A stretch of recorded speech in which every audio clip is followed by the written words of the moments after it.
Hello, Assalamu alaikum wa rahmatullahi wa barakatuh.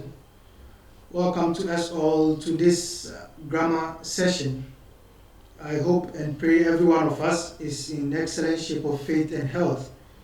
Um, Inshallah, today we are discussing Raf'ul Fi'l al-Mudari'. We've come a long way, and this will be the last case for the verb. We've already said that verbs have three cases. The verb can be majzoom, the verb can be mansoob, and the verb can be marfu'. That is, it has three grammatical cases, which is al-raf'u, al-jazmu, and then al-nazbu. It can have the nominative case, which is al-raf'u, and then it can have the accusative case, which is al-nazbu, and then it can have the jusive case, which is al-jazm. They have three cases. Verbs do not take kasra, so we don't have majrur or al-jar in verbs.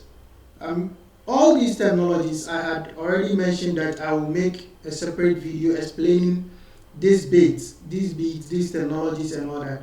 I will try very well to explain it so that it becomes clearer. Though we understand it as we move on, but those are key for everyone learning grammar. Those grammatical cases, understanding them is very key. Okay, now to our subject today, which is the last case we will learn about the verb, the present tense verb. Because we've already seen nasb al-fi'l al-mudari, and we've seen jazm al-fi'l al-mudari. Then what we are going to see today, raf al-fi'l al-mudari, is the last case. Okay. So we have here, it says Raf'ul Fi'l Mudari. Basically, Raf'ul Fi'l Mudari means when the present tense verb becomes marfu. When it becomes marfu. That is when the present tense verb ends in Dhamma. Basically, when it ends in Dhamma. Example, it says Tatiru al-hamamatu. Now, al-hamama is pigeon or dove, let's say, the bird. So tatiru, the dove is flying or the pigeon is flying. Okay. Ya'udu al-musafiru. Tatiru is from tara, to fly. And then ya'udu is from ada, to return. Ya'udu al-musafiru, the traveler is returning. Okay. Tasiru as-suhub. As-suhub is the plural of as-sahaba, the cloud. So as-suhub is clouds. Tasiru as-suhub, the clouds are moving. Tasiru is from the verb sara, to move. That is where we get as-sayyara, as-sayr, movement, as-sayr, movement, as-sayyara, the car. Okay. Example number 4, it says yanzilu al-matar, the rain is falling. Al-matar is the rain, yanzilu is descending, that is falling. Yathuru al-gubaru. Yathuru al-gubaru means, we've seen it before, but we saw it in the nominal sentence structure. We saw al-gubaru tha'irun. We saw that sentence, al-gubaru tha'irun. The dust is rising. Now, yathuru, the tha'ir has been made to the verb format, and it's now yathuru, from thara, to get aroused. Okay, it says yathuru al-gubaru, the dust is rising or has been aroused. The dust, al-gubar is dust or sand. Yahkumu al-qadi, yahkumu, to pronounce judgment or to judge a matter. Al-qadi, the judge. So the judge is overseeing the case or is judging the case. Okay, now let's see why all these examples. Okay. Let's move here so that we see our text clearly.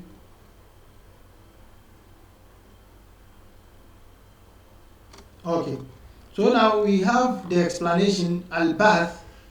He says, الأفعال الأفعال في الأمثلة المتقدمة, the verbs in the previous examples, كلها أو كلها أفعال they are all verbs مضارعة, present tense verbs. كلها أفعال مضارعة, they are all present tense verbs.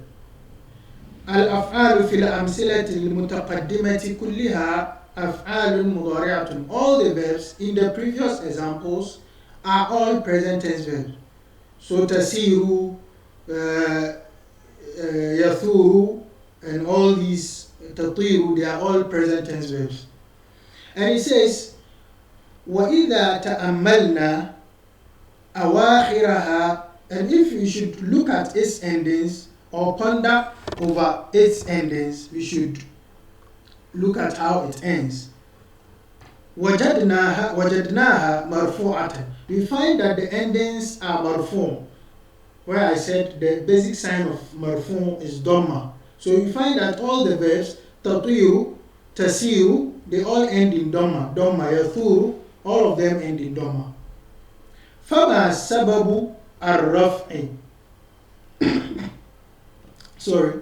فما سبب الرفع, then what is the factor that is making the verbs end in dhamma? Because anytime you see something in grammar, there is a reason. We don't just put the vowels there anyhow. And so those who have mastered grammar can read without the vowels because they know the factors that cause those vowels. Like fi, when fi comes, just take as a, when fi comes, al-amthila should end in kesra. So you don't need the kesra if you know if fi is there. You are able to read automatically. So that is how it works. Okay. So it says if you look at the endings of these verbs, they end in dhamma. What is the reason? Okay. It says as-sababu, and the reason أن هذه الأفعال is that these verbs لم يتقدمها شيء, nothing has preceded them من الأدوات التي توجب نصبها. Adawat is the plural of adat, and adat is the tool. Adat is a tool or something, a factor. So he says لم يتقدمها شيء من الأدوات التي توجب نصبها. None of the factors that causes a present tense verb to be mansub precedes it. So all the verbs we have in our examples are not preceded by any adawat nasbin. And what we call adawat nasb are the an, lan, and the we saw one other, an, lan, and then we saw also, it has escaped me a bit, but when you look basically in basic books, they don't arrange it as it came here. What they do is that, okay, we saw likay. What basic books do is that they will tell you they are adawatu nasba an, lan, kay, hatta, lam ta'lil. But this book decided to bring an, lan, and likay first. Later in the book, they will come and show us the rest. Okay, so these are what are called adawatu nasb. And adawatu nasb are those articles when they precede a present tense verb, they make the verb end in fatha or they make it end in the accusative case. I pray you are with me. So these adawat, none of them come here in these sentences. When you look at these sentences, you can just refer back and look at it. The verbs are not preceded by any of these an, lan, kay, hatta, lam, ta'lil. Nothing is there. Tujibu means it makes it necessary. Tujibu nasbaha, it makes is taking fatha compulsory. None of this is there. Okay. And it says tujibu jazmaha, or it makes it necessary for it to be majzoom. We've already read about the majzoom, that's the previous lesson, And then we've seen that the times that a verb is made jazm, it has to be preceded by certain articles like la and nahiya, the la of prohibition, and lam, which is used for nafi fil madi. We've seen that, and we've seen in shartiyya wa jazma, or in shartin, harf shartin wa jazm.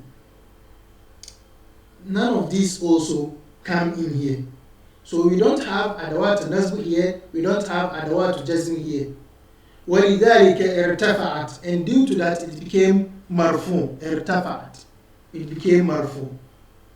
فَخُلُوهَا, it being devoid min adawat nasb, from adawat nasb as have been mentioned as come here. فَخُلُوهَا min adawat nasb, it being devoid of the adawat nasb, wa adawat al-jazm, and also the adawat al-jazm, the tools of jazm, huwa sabab al-raf', that is the reason why it comes with dhamma. So if you are asked, why is this verb, why is it tatiru al-hamamatu, why is it tatiru and not tatira? So you say, oh, it can only be tatira when there are adawat al-nazb, when there is an or lan, or, but in this case none of them is there, and also there are no adawat al-jazm, so the only option you are left with is giving the verb dhamma.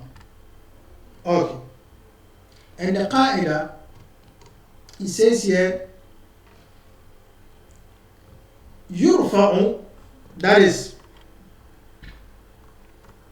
yurfa'u al-fi'l al-mudari, the present tense verb is made marfu إذا لم تسبقه, if it is not preceded by adatun, an article or a tool, min adawat al-nazb, among the tools of the accusative case, aw al-jazm, or the genitive or the jussive case. So a present tense, this is the basic qaida you need to keep in your head. يرفع الفعل المضارع إذا لم تسبقه أداة من أدوات النصب أو الجزم. You need to put this in your head. So when you see a verb you are reading, as you are reading, you meet a verb and nothing precedes it that should call for it to be read with sukun at the end or fatha at the end, you read it with dhamma at the end. That is basically what the topic is about. Okay, so that is just what we are required here. So here, raf'ul fi'l mudari is basically when there is no adawat al-nazb and when there is no adawat al-jazm. That is what this seeks to tell us. I pray it's clear. Anything that is unclear, do not hesitate. As I've always been saying, do well to ask. And if you find benefit in it, do well to share. Perhaps somebody also has need for such lessons, so that they also benefit. Okay, may we have a very good understanding of this language. May we all rattle it someday together. Okay, until we meet again next time, have a good Arabic time. Enjoy your time. Assalamu alaikum wa rahmatullahi wa barakatuh. Bye bye.